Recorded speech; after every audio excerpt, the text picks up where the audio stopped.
Welcome back. This week we've got UFC Fight Night Cannonier versus Rodrigues coming up. We've got predictions for every fight on this card. But before we get into that, I want to hit a quick recap and see how we've been doing since the launch of V2. We kicked it off 2 weeks ago with UFC Fight Night Adesanya versus Imavov. We also changed our betting strategy very slightly with the release of V2. All of that combined gave us a return of 29.5%. It was a great start to the week. We followed it up by placing some bets on One Fight Night 28. There were only 4 MMA fights on that card. We won 3 out of 4 and returned a 5.34% profit on that card. And then the following day, we had UFC 312 Duplessis versus Strickland.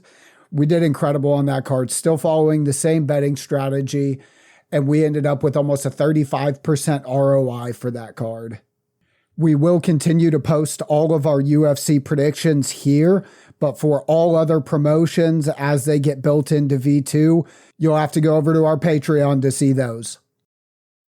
With that out of the way, let's have a look at all the fights coming up on this weekend's card. We're going to be kicking off the night with Gabriel Bonfim versus Chaos Williams. Having a look at their records, it's easy to assume that Bonfim is going to be looking to get this fight to the ground and secure a submission, while Chaos is more than likely going to try to keep the fight on the feet. Both of these guys are pretty similar in height, but Chaos does have a 4.5-inch reach advantage. Both guys have been away for a little bit of time, not crazy long, but 200 days isn't a quick turnaround either. The books and both models both favor Gabriel here pretty heavily. We're going to take Gabriel in this one for a large enough bet to return 1.5 units. Next up at strawweight, we have Angela Hill versus Ketlin Souza.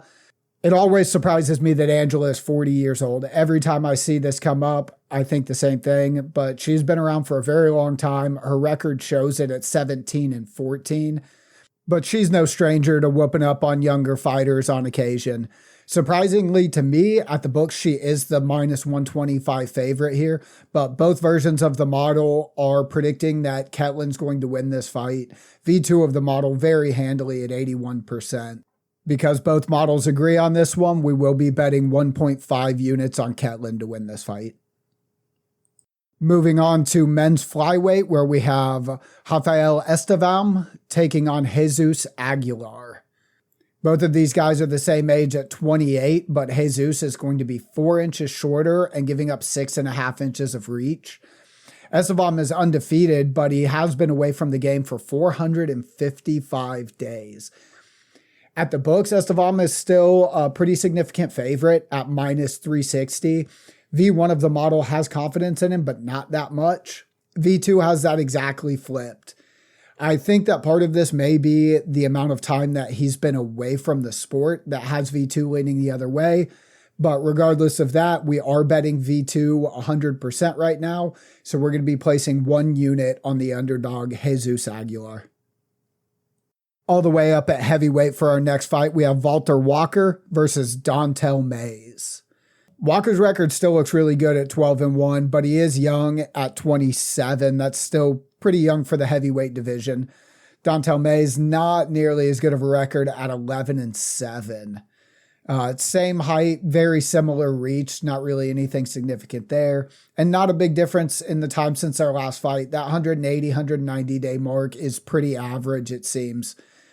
At the books, Walter is a small -210 favorite, nothing huge, but both versions of the model see him to be an even larger favorite than that at 67 and 68%. We'll be taking Walter Walker in this fight at -210 for enough to return 1.5 units with a win. The only men's bantamweight fight on this card has Vince Morales welcoming Elijah Smith to the UFC. Elijah's pretty young at 22, Vince coming in at 34. Elijah will have a small advantage in both height and reach.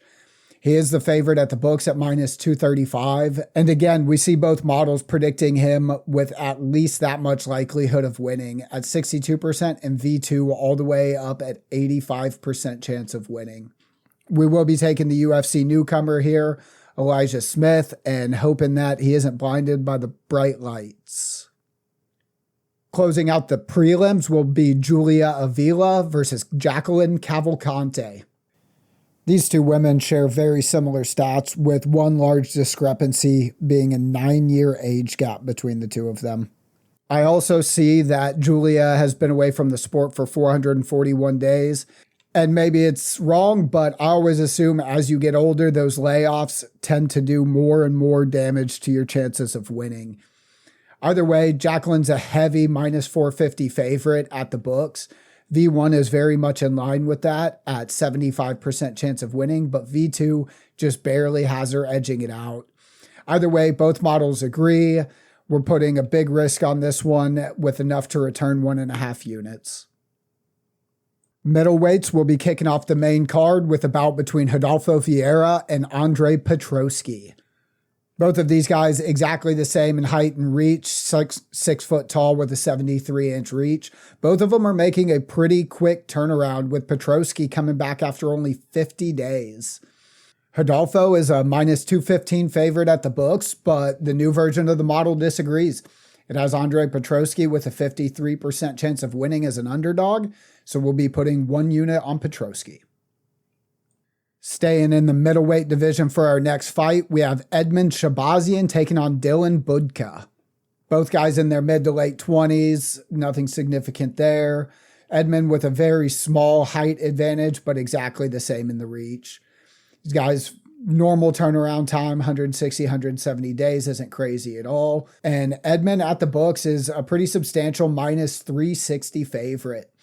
V1 disagrees, likes Budka here, but we are still betting V2 of the model.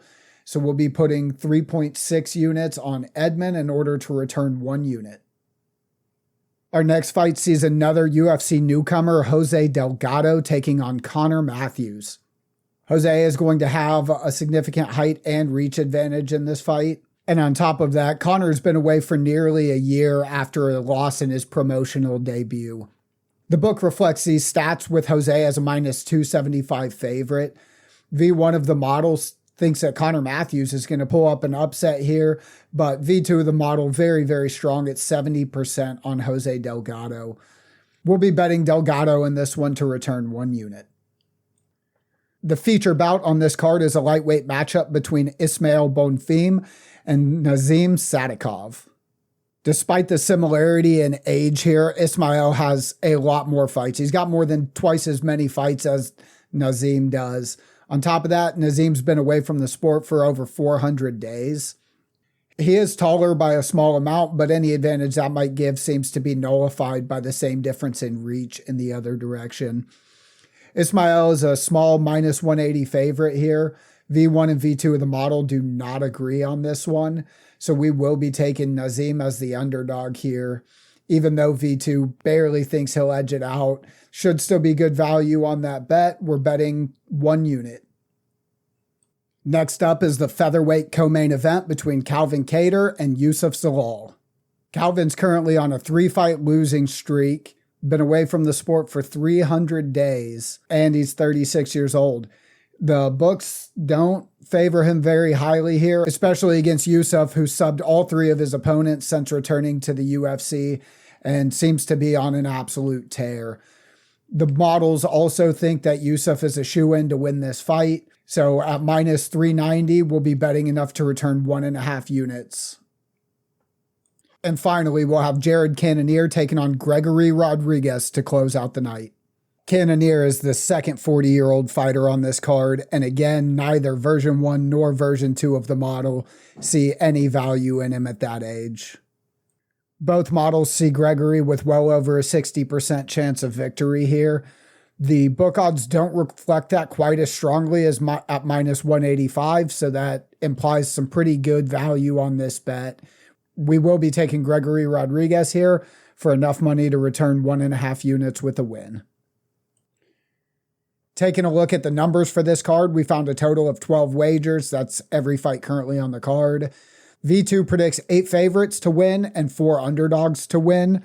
On 7 of those, there's agreement with V1 of the model, so we up from 1+ betting to 1.5+ betting. Our total risk comes out to be almost 37% of our bankroll, and we can return a total of 55.73 units. If we were to win everything on this card, we would see a profit of almost 19 units or an ROI at 51.65%. That's all I've got for you this week. If you'd like to check out what we've got going on with other promotions, don't forget to check the Patreon link in the description below, and good luck on all your bets this weekend.